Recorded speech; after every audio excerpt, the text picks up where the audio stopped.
వీక్షకులకు మీ అభిమాన channel ETV స్వాగతం పలుకుతోంది.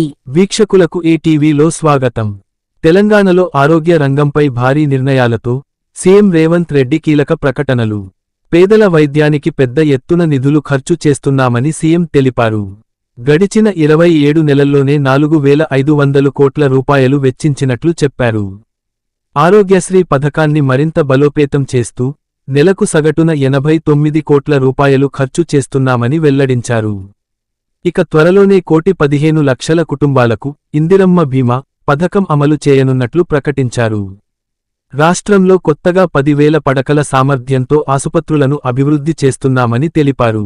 ఇలాంటి తాజా వార్తల కోసం మా ఛానల్ను సబ్స్క్రైబ్ చేయండి. వీడియో నచ్చితే లైక్, షేర్, కామెంట్ చేయండి. Speaker sir, Rajiv Aarogyasri CM relief fund ప్రజల ఆరోగ్యం గురించి డాక్టర్ సంజయ్ గారు, అదేవిధంగా సిద్దిపేట శాసనసభ్యులు కొన్ని ప్రశ్నలు అడగడం, గత ప్రభుత్వంలో చాలా బాగా జరిగింది, ఇప్పుడు అంత గొప్పగా జరగడం లేదనే ఆరోపణలు కూడా చేయడం జరిగింది. అధ్యక్ష, తమరి ముందు వాస్తవాలను సభ్యుల ద్వారా తెలంగాణ ప్రజలు కూడా చెప్పాల్సిన బాధ్యత ప్రభుత్వం మీద ఉన్నది. అధ్యక్ష, తెలంగాణ రాష్ట్రం వచ్చిన తర్వాత 2014 నుంచి డిసెంబర్ 6, 2023 వరకు ప్రతి నెల యావరేజ్గా గత ప్రభుత్వం ఖర్చు పెట్టింది 52 కోట్ల రూపాయలు రాజీవ్ ఆరోగ్యశ్రీలో. డిసెంబర్ 7, 2023 నుంచి మార్చ్ 25, 2026 దాదాపుగా 26, 27 నెలలలో ప్రతి నెల ఈ ప్రభుత్వం ఖర్చు పెట్టింది 89 కోట్ల రూపాయలు. అధ్యక్ష, యావరేజ్గా. అదేవిధంగా రాజీవ్ ఆరోగ్యశ్రీలో రాష్ట్ర ప్రభుత్వం పేమెంట్లు ఇవ్వడం లేదు, దాంతో ప్రైవేట్ హాస్పిటల్స్ మూతపడుతున్నాయి, మాకు నోటీస్ ఇచ్చిండ్రు, మీరు ఇంకా దాని మీద స్పందించడం లేదన్నట్టుగా ఏదైతే మాట్లాడుతుండ్రో ఈ వారసత్వం వారి నుంచి మాకు వచ్చింది. అధ్యక్ష, ఈ రాజీవ్ ఆరోగ్యశ్రీ బకాయిలు పెట్టి అధికారాన్ని కోల్పోయి ఆ భారాన్ని మా నెత్తి మీద పెడితే ఆ భారాన్ని మోస్తూనే మేము 5 లక్షల నుంచి 10 లక్షల రూపాయలకు పెంచడం జరిగింది. అధ్యక్ష, ఆ విషయం కూడా 7 తారీఖు నాడు మేము ప్రభుత్వం బాధ్యత తీసుకున్నప్పుడు 7/12/2023 నాటికి గత ప్రభుత్వం నుంచి వారసత్వంగా మాకు వచ్చిన భారము 600 కోట్ల 27 లక్షలు. అధ్యక్ష, 600 కోట్ల 27 లక్షల రూపాయల భారము గత ప్రభుత్వం నుంచి మాకు వారసత్వంగా రాజీవ్ ఆరోగ్యశ్రీలో భారం వచ్చింది. అధ్యక్ష, అందులో గవర్నమెంట్ హాస్పిటల్స్కి 240 కోట్ల 11 లక్షలు, ప్రైవేట్ హాస్పిటల్స్లో 360 కోట్ల 16 లక్షలు. అదేవిధంగా అధ్యక్ష, మేము ప్రభుత్వం వచ్చిన తర్వాత మేము చేసిన పేమెంట్స్ 7/12/2023 నాడు మేము పదవి చేపట్టినాక 8/12/2023 అంటే ఫైనాన్షియల్ ఇయర్ 2023-24 అంటే కంప్లీట్ మార్చ్ 31, 2024 వరకు వాళ్ళు లేరు. అధ్యక్ష, 3 నెలల ముందే ఈ ప్రభుత్వం బాధ్యత తీసుకున్నది. ఈ ప్రభుత్వం బాధ్యత తీసుకున్న 8/12/2023 నుంచి ఈ రోజు వరకు 2,408 కోట్ల రూపాయల 51 లక్ష ఇప్పటి వరకు మన ప్రభుత్వం పే చేసింది. అధ్యక్ష, ఇందులో గవర్నమెంట్ హాస్పిటల్స్కి 927 కోట్ల 99 లక్షలు, ప్రైవేట్ హాస్పిటల్స్కి 1,480 కోట్ల 52 లక్షల రూపాయలు. అంటే గవర్నమెంట్లో 34 కోట్లు పర్ మంత్ ఇస్తే ప్రైవేట్లో 55 కోట్లు పర్ మంత్ ఇవ్వడం జరిగింది. అధ్యక్ష, అదేవిధంగా అధ్యక్ష, ఈరోజు అవుట్ స్టాండింగ్, ఇప్పుడు వారు ఏదైతే చాలా అవుట్ స్టాండింగ్ ఉందని అంటుండ్రో యాజ్ ఆన్ డేట్ 25th వరకు క్యాలిక్యులేట్ చేస్తే ఈరోజు వరకు 727.75 కోట్లు. అంటే వాళ్ళు ఇచ్చిపోయిన 600కు మేము 28 నెలల అదనంగా బకాయి పడ్డది 100 కోట్ల చిల్లరనే. అధ్యక్ష, మన ప్రభుత్వం ఎక్కడ కూడా ఎప్పటికప్పుడు దాదాపుగా ఇచ్చుకుంటూనే వచ్చినాము. పాత బకాయిలను తిరిగి చెల్లించడానికి ఆ భారాన్ని వదిలించుకోవడానికి ఇప్పుడు కష్టమవుతుంది. వాటిని కూడా ఏ విధంగా చెల్లించాలనే ప్రణాళిక మనం చేసుకుంటూ వస్తున్నాం. అధ్యక్ష, అందులో కూడా గవర్నమెంట్ హాస్పిటల్స్కి ఎక్కువ బకాయి ఉంది. గవర్నమెంట్ హాస్పిటల్స్కి 496.31 కోట్ల రూపాయలు బాకీ ఉంటే ప్రైవేట్లో ఉన్నది 231.44 కోట్లే అధ్యక్ష. సో ప్రైవేట్లో బకాయిలు చాలా తక్కువ ఉన్నాయి. ప్రైవేట్ హాస్పిటల్స్ రాజీవ్ ఆరోగ్యశ్రీ నిధులు ఇవ్వకపోవడం వల్ల ట్రీట్మెంట్ అందించడం లేదు, దానివల్ల పేదలకు అన్యాయం జరుగుతుందని ఏదైతే అపోహ కల్పించే ప్రయత్నం చేస్తున్నారో వాస్తవ వివరాలు ఇవి అధ్యక్ష.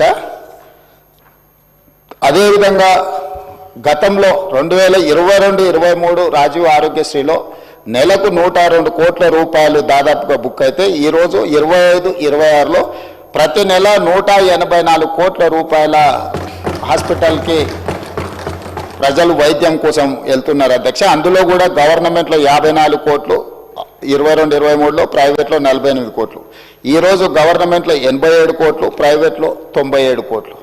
సో అన్ని రకాలుగా పేషెంట్లు పెరగడమే కాకుండా 5 లక్షల నుంచి 10 లక్షల ఆరోగ్యశ్రీ ఏదైతే ఇన్సూరెన్సు ఇతర వ్యాధులను కూడా అందులో చేర్చడం వల్ల ఈరోజు దాదాపుగా మోర్ దాన్ డబుల్ ఈరోజు వాళ్ళు వాడుకోవడం జరుగుతుంది అధ్యక్ష. అదేవిధంగా ఈరోజు అంతకుముందు సీఎం రిలీఫ్ ఫండ్ ఒకసారి తీద్దాం అధ్యక్ష. సీఎం రిలీఫ్ ఫండ్ చెక్కులలో జరిగిన అవినీతి వెనకాల ఎవరు పిఏలు ఉన్నారు, ఎవరు ఆఫీసు సిబ్బంది ఉన్నారు, నిన్న మన కేసులు కావడము, ఇవన్నిటిని ఎవరైతే పేరు మీద చెక్కులు తీసుకెళ్ళి ప్రైవేట్ ఖాతాలలో వేసుకొని ఎట్లా సీఎం రిలీఫ్ ఫండ్ను దుర్వినియోగం చేసిండ్రో కేసులు ఉన్నాయి, విచారణ కూడా జరుగుతుంది అధ్యక్ష.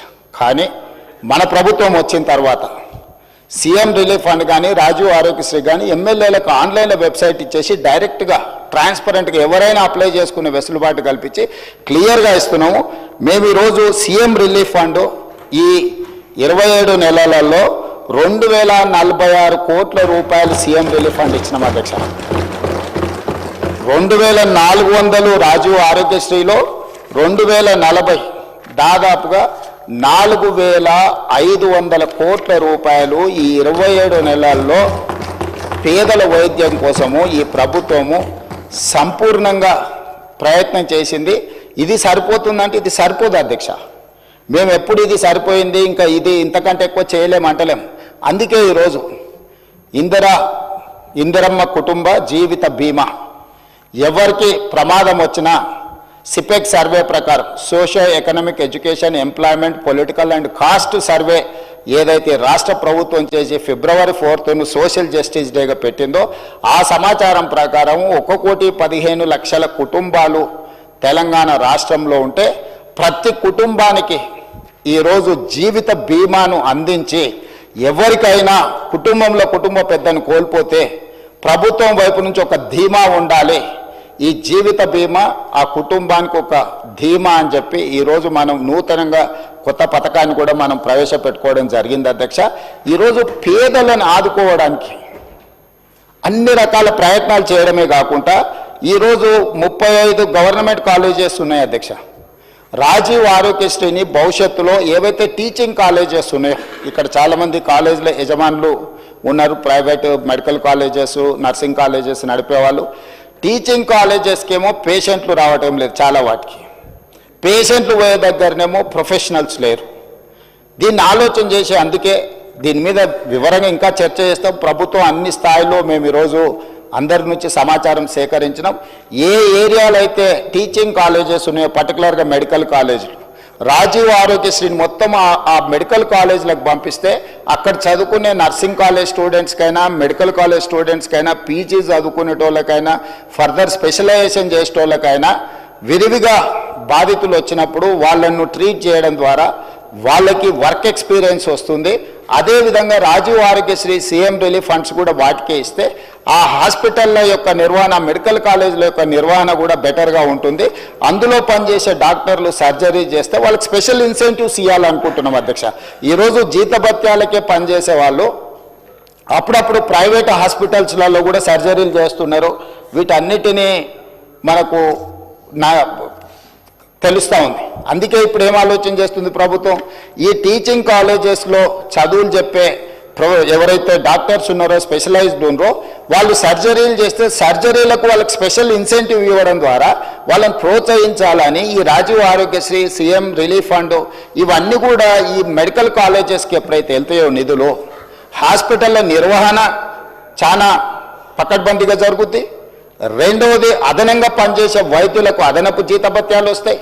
మూడవది, ఈరోజు మనము పెద్ద పెద్ద చదువులు చదువుకున్న డాక్టర్లను హాస్పిటల్ల మేనేజ్మెంట్ కూడా వాళ్ళని చూడమంటున్నాం. సో నర్సులు వచ్చిండ్రా, ఊడ్చే వాళ్ళు వచ్చిండ్రా, తూడ్చే వాళ్ళు వచ్చిండ్రా, మిగతా సిబ్బంది వచ్చిండ్రా లేదా అని పెద్ద పెద్ద డాక్టర్లు, సూపరింటెండెంట్స్ చూడాలంటే వాళ్ళు చదువుకున్న చదువుకి, వాళ్ళ మైండ్ సెట్కి, వాళ్ళ వ్యవహార శైలికి ఇది సూట్ అవ్వడం లేదు. అందుకే ఈరోజు ఈ నిర్వహణ మొత్తం సపరేట్ చేసి దీనికి సపరేట్గా ఒక గ్రూప్ 1 ఆఫీసర్నో లేకపోతే ఒక గ్రూప్ 2 ఆఫీసర్నో ఇతర సిబ్బందిని బట్టి ఈ సిబ్బంది యొక్క నిర్వహణ బాధ్యత మొత్తం ఒక వింగ్ అప్పచెప్పి పేషెంట్లకు ట్రీట్మెంట్ చేసే బాధ్యతను కంప్లీట్గా ప్రొఫెషనల్గా డాక్టర్లతో చేయించాలనుకుంటున్నాం. ఇప్పటివరకు మొత్తం పేషెంట్లను చూడడమే కాకుండా హాస్పిటల్ వ్యవస్థను నిర్వహించే బాధ్యత కూడా సూపరింటెండెంట్ మీదనే ఉంటుంది. దాంతో అతను నర్సు వచ్చిందా, లేకపోతే ఊడ్చేవాడు వచ్చిందా, సిబ్బంది వచ్చిందా రాలేదా, వాచ్మెన్ వచ్చిందా లేదా, బయట పార్కింగ్ ఎవరు చూస్తున్నారు, లేకపోతే క్యాంటీన్లో ఏముంది ఏం లేదు అతను చూడలేడు. అతని టెంపర్మెంట్కి అది సూట్ అవ్వదు. రెండోది, అతను క్వాలిటీగా కూడా పనిచేయలేడు. అతను లోపల సర్జరీ చేయాలన్నా, వచ్చిన పేషెంట్లను చూడాలన్నా, ఇన్ పేషెంట్లను చూడాలన్నా, అవుట్ పేషెంట్లను చూడాలన్నా ఈ సమస్యలు ఉన్నాయి. కాబట్టి మన ప్రభుత్వం దీన్ని కూడా ఆలోచన చేసి ఈరోజు ఈ 2 పనులను రెండింటిని సపరేట్గా ఈరోజు మనము డీల్ చేయాలనుకుంటున్నాం అధ్యక్ష. మూడవ పాయింట్, కొన్ని వేల మంది తెలంగాణ నుంచి ఇతర దేశాలలో డాక్టర్లుగా ఈరోజు పనిచేస్తున్నారు. వాళ్ళు తల్లిదండ్రులను చూడడానికో, ప్రాంతాన్ని చూడడానికో, లేకపోతే ప్రాంతం మీద అభిమానంతో వచ్చినప్పుడు వాళ్ళు 4-5 రోజుల్లో కుటుంబ వ్యవహారాలు చక్కదిద్దుకుంటే ఒక 20 రోజులు ఎక్స్ట్రా ఉన్నప్పుడు వాళ్ళు అత్యంత అధునాతనమైన వైద్యశాలలో పనిచేయడమే కూడా అత్యున్నత చదువులు చదువుకున్న డాక్టర్లు వాళ్ళందరితో నేను మా దామోదర్ రాజనరసింహ గారు మాట్లాడి ఒక ప్లాట్ఫామ్ క్రియేట్ చేస్తున్నాం. డాక్టర్ సంజయ్కి కొంచెం ఇది ఎక్కువ అవగాహన ఉండే అవకాశం ఉంది. ఆ డాక్టర్లు అందరినీ ఆన్లైన్లో ఒక వెబ్సైట్ క్రియేట్ చేస్తున్నాం. వాళ్ళు ఎప్పుడు మన ప్రాంతానికి వస్తుండ్రు, ఏ టైంలో వాళ్ళు ఈ స్పెషల్ డిసీజెస్ కానీ, సర్జరీలు కానీ, లేకపోతే మెడికల్ కాలేజీలకు వెళ్ళి చదువులు చెప్పడానికి సమయం ఇండికేట్ చేస్తే ఆ టైంలో వాళ్ళని ఆయా హాస్పిటల్స్లలో వాళ్ళ సేవలను వినియోగించుకోవాలని చెప్పి ఈరోజు వాళ్ళందరితో చర్చ చేసినాం. వాళ్ళందరినీ కూడా ఒక కొలికి పట్టుకొచ్చినాం అధ్యక్ష.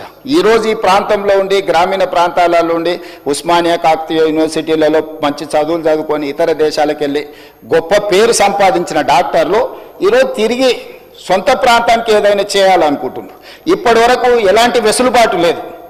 ఏ డాక్టర్ ఎప్పుడు ఇండియాకు వస్తుండు, తెలంగాణకు వస్తుండు, లేకపోతే సొంతూరుకు వస్తుండు, ఎప్పుడైనా వెళ్తుండు, అతని సమయం ఎప్పుడు ఎలా కేటాయించగలడానికి ఏమీ వెసులుబాటు లేదు. అందుకే మన ప్రభుత్వం ఈరోజు స్పష్టంగా వాళ్ళతో చర్చించి మనం ఈరోజు ఒక ప్రత్యేకంగా ఒక website medical and health department నుంచి క్రియేట్ చేసి ఏ డాక్టర్ ఏ నెలలో ఏ సమయంలో మన దగ్గరకు వస్తున్నాడో ఆ సమయంలో అతను వైద్య సేవలు ఏమైనా అందించాలనుకుంటుండే ఇక్కడ ఉండే పేదలకు ఉచితంగా, అదేవిధంగా ఇక్కడ ఉండే మెడికల్ కాలేజీలలో వెళ్ళి అతని ఎక్స్పీరియన్సు, అతని అనుభవాన్ని పాఠాల కింద ఏ విధంగా చెప్పాలనుకుంటుండో ఈరోజు విదేశాలలో నిపుణులైన డాక్టర్లను తెలంగాణ కూడా వాళ్ళ సేవల్ని వినియోగించుకోవాలనుకుంటుంది.